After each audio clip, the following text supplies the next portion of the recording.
सुरुवातीलाच एक महत्त्वाची बातमी बघणार आहोत। राज्य शासनाच्या शासन आपल्या दारी कार्यक्रम शिर्डीमध्ये पार पडला।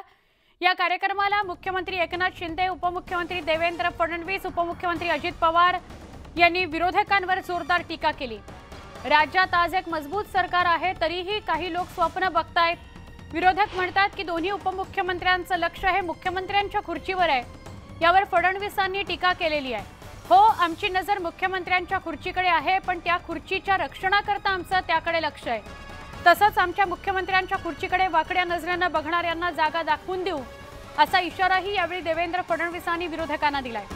यावेळी बोलताना फडणवीसांनी पुन्हा येईनच्या मुद्द्यावरूनही एकदा खोचक टीका केली आहे। काहींनी गद्दारी केली, त्याचा पूर्ण पक्षच घेऊन आलो, असा खोचक टोला त्यांनी ठाकरेंना लगावलाय। दुसरीकडे मुख्यमंत्र्यांनी विकास कामांचा पाढा वाचून दाखवला, विरोधकांचा चांगला समाचार घेतला।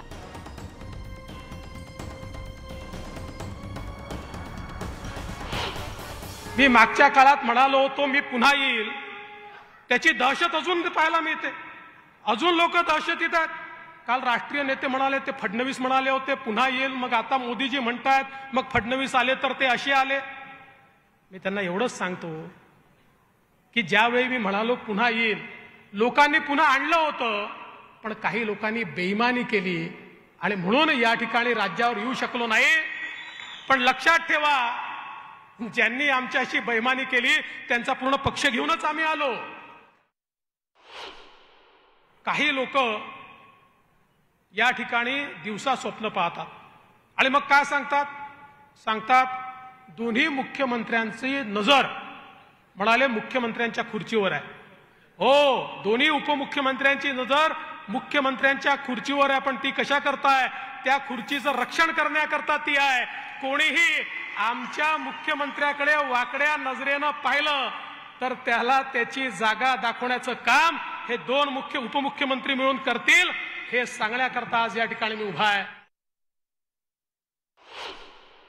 आपला एकही प्रस्ताव त्याच्यामध्ये कपात न करता केंद्र सरकार, मोदी साहेब मंजूर करतायत, हे देखील आपल्या राज्याच्या हितासाठी आणि तुमच्या सर्वसामान्य लोकांसाठी चांगलं आहे।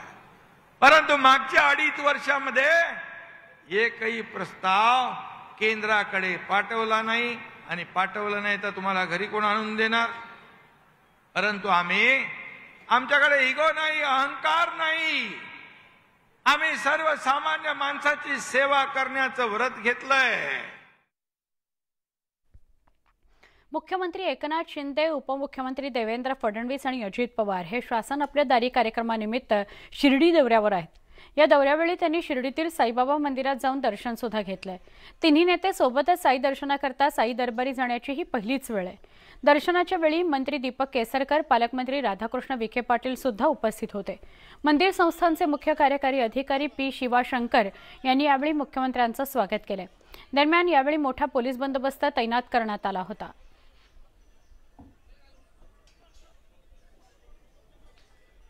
मुख्यमंत्री एकनाथ शिंदेंकडून आज मंत्रिमंडळातील सगळ्या मंत्र्यांकरता स्नेहभोजनाचं आयोजन करण्यात आलेलं आहे। अजित पवार गटाचा मंत्रिमंडळात समावेश झाल्यानंतरचं हे पहिलंच स्नेहभोजन आहे। वांद्रे इथल्या ताज लँड्स एंड या हॉटेलमध्ये गुरुवारी संध्याकाळी 7 वाजता स्नेहभोजन होणार आहे, म्हणजे आज संध्याकाळी 7 वाजता। या स्नेहभोजनाच्या निमित्तानं मंत्रिमंडळातील समन्वयासंदर्भात चर्चा होणार असल्याची माहिती मिळते आहे।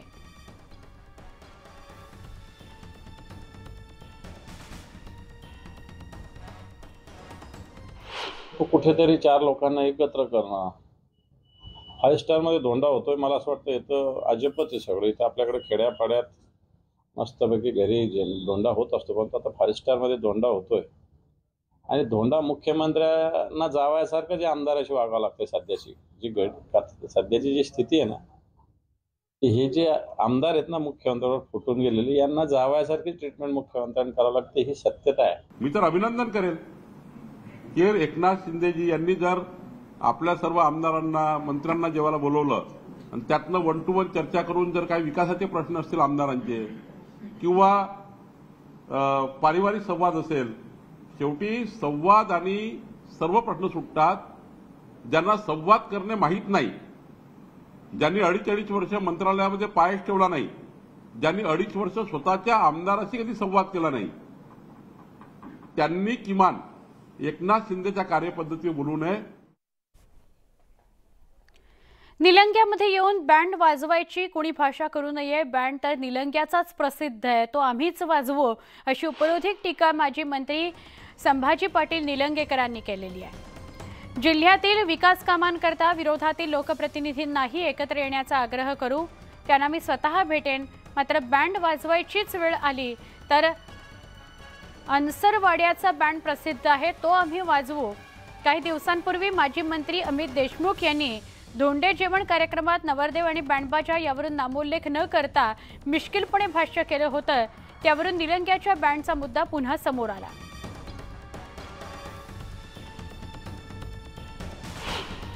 जिल्ह्याचं ठिकाण त्यांनी ठरवायचं, व्यवस्था मी करतो.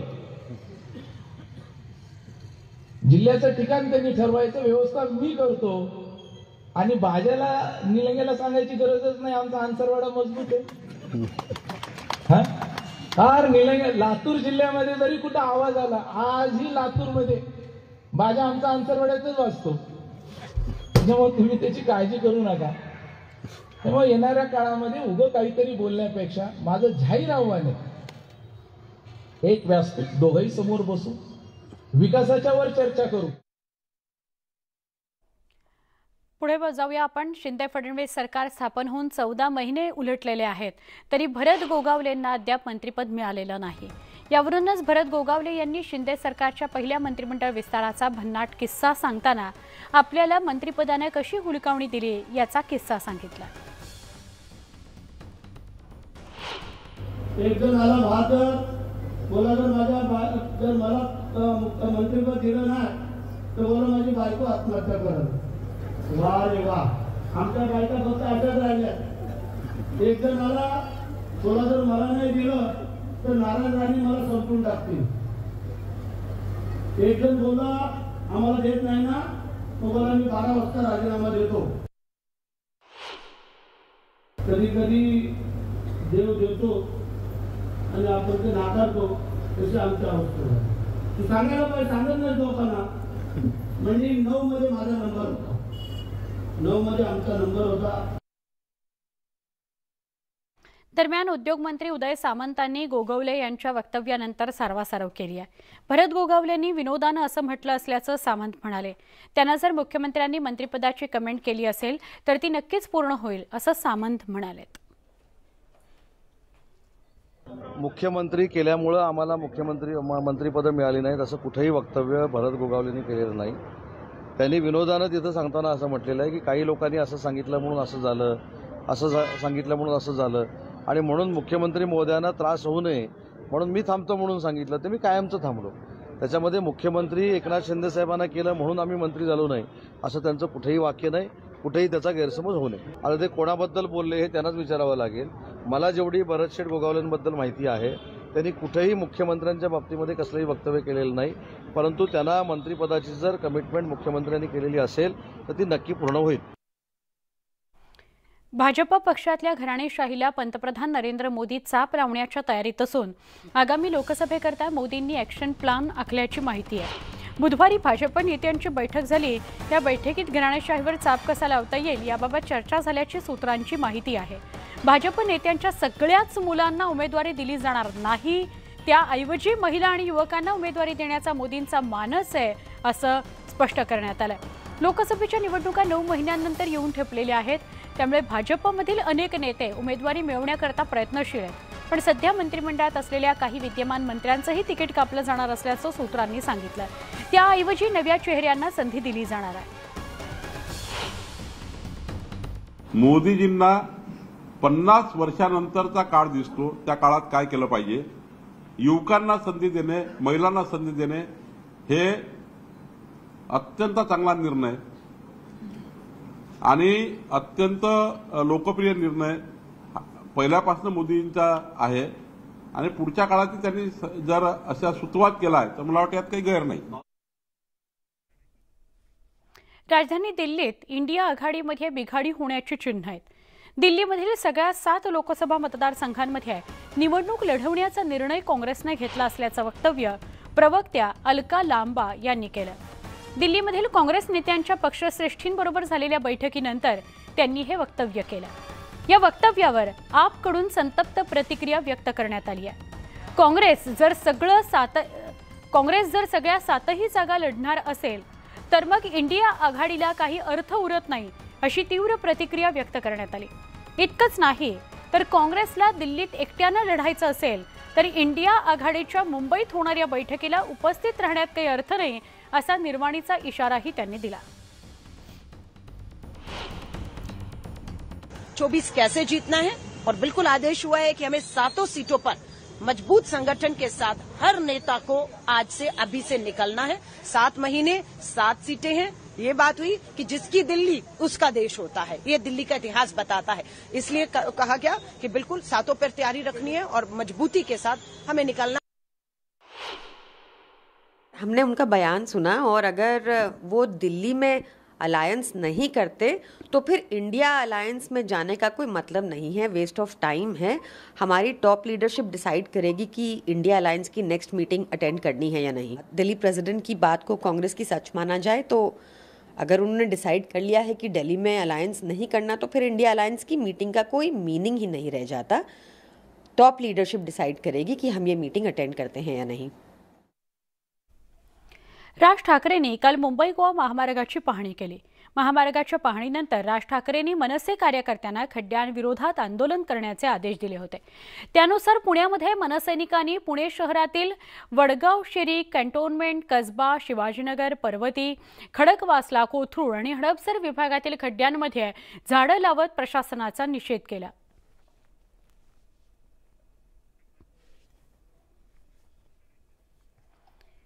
यवतमाळ शहरातील रस्त्यांवर मोठमोठे खड्डे पडलेले आहेत, त्यामुळे अपघाताचं प्रमाण चांगलंच वाढलंय। या खड्ड्यांकडे प्रशासनाचं लक्ष वेधण्याकरता महाराष्ट्र नवनिर्माण सेनेच्या वतीनं जिल्हाधिकारी कार्यालय आणि पालकमंत्री संजय राठोड यांच्या कार्यालयाजवळ खड्ड्यात बेशर्माचं झाड लावून आंदोलन करण्यात आलं। आंदोलनामध्ये मनसेचे अनेक कार्यकर्ते सहभागी झाले। यावेळी प्रशासनाच्या विरोधात जोरदार घोषणाबाजी करण्यात आली।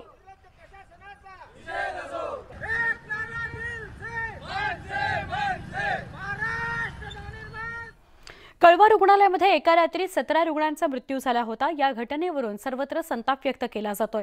दरम्यान विरोधी पक्षनेते विजय वडेट्टीवार यांनी कळवा रुग्णालयात जाऊन अधिकाऱ्यांची झाडाझडती घेतली। रुग्णांच्या मुद्द्यावरून त्यांनी प्रशासनाला धारेवर धरलं। दुसरीकडे युवक काँग्रेसकडून कळवा रुग्णालयाबाहेर मूक आंदोलन करण्यात आलं। तोंडाला काळे मास्क लावून तसंच हातात फलक घेऊन घटनेचा निषेध नोंदवण्यात आला।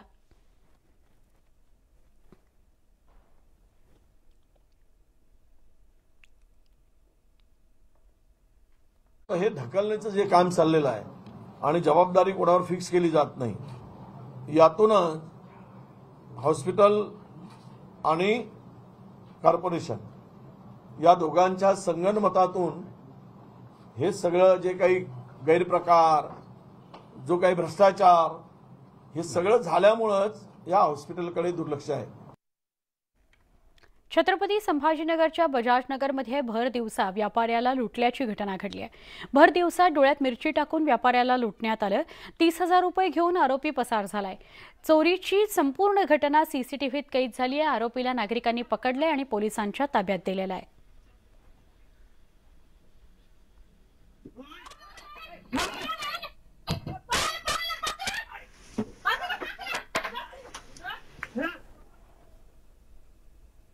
एक धक्कादायक बातमी बघणार आहोत विचित्र अपघाताची। सायन रेल्वे स्थानकावर तरुणाला जोडप्यानं मारहाण केल्यामुळे तरुणाचा लोकल समोर येऊन दुर्दैवी मृत्यू झाल्याची घटना समोर आली आहे। 13 ऑगस्टला ही घटना घडली आहे। या प्रकरणी दादर रेल्वे पोलिसांनी मनुष्यवधाचा गुन्हा दाखल केलाय। अविनाश माने आणि शीतल माने या दाम्पत्याला बेड्या ठोकलेल्या आहेत। अपघातात मृत झालेल्या तरुणाचा शीतल माने यांना धक्का लागला। धक्का लागताच महिलेनं प्रवाशाला छत्रीनं मारलं। महिलेनं मारहाण सुरू करताच अविनाश यांनी देखील त्याला मारहाण करण्यास सुरुवात केली। यावेळी दिनेश राठोड या तरुणाचा तोल गेल्यानं तो रुळांवर पडला आणि प्लॅटफॉर्म क्रमांक 1 वर आलेल्या धीम्या लोकलच्या धडकेत त्या तरुणाचा मृत्यू झाला।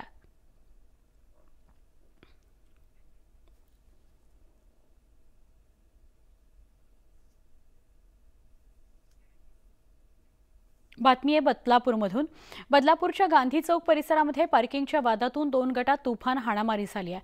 हाणामारीची ही सगळी घटना सीसीटीव्हीत कैद झाली आहे। एक तरुण गाडी पार्किंग करत असताना शेजारी असलेल्या तरुणांनी त्याला आक्षेप घेतला। या आक्षेपावरून वादाला सुरुवात झाली आणि या वादाचं थेट हाणामारीतच पर्यवसान झालं। दोन्ही गटाकडून एकमेकांना लाथाबुक्क्यांनी जबर मारहाण करण्यात आली आहे। दरम्यान या प्रकरणात तक्रार देण्यासाठी कुणीही पुढे आलेलं नसून कोणताही गुन्हा अद्याप तरी दाखल झालेला नाही। या मारहाणी प्रकरणी पोलिसांनीही मौन बाळगल्यानं आश्चर्य व्यक्त होत आहे।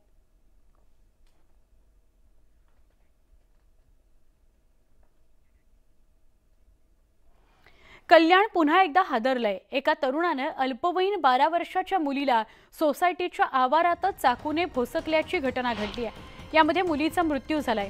कल्याण पूर्वेच्या तिसगाव या गावात ही घटना घडलेली आहे। आरोपी तरुणाने मुलीवर चाकू हल्ला केलाय।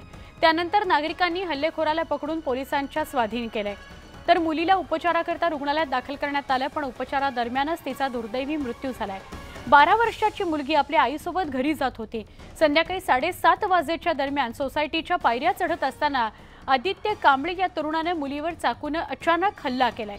तरुणाने तिच्यावर 6 ते 7 वार चाकूचे केलेले आहेत। यात मुलगी गंभीर जखमी झाली। एकतर्फी प्रेमातून हा हल्ला केला गेलाय अशी प्राथमिक माहिती समोर येते।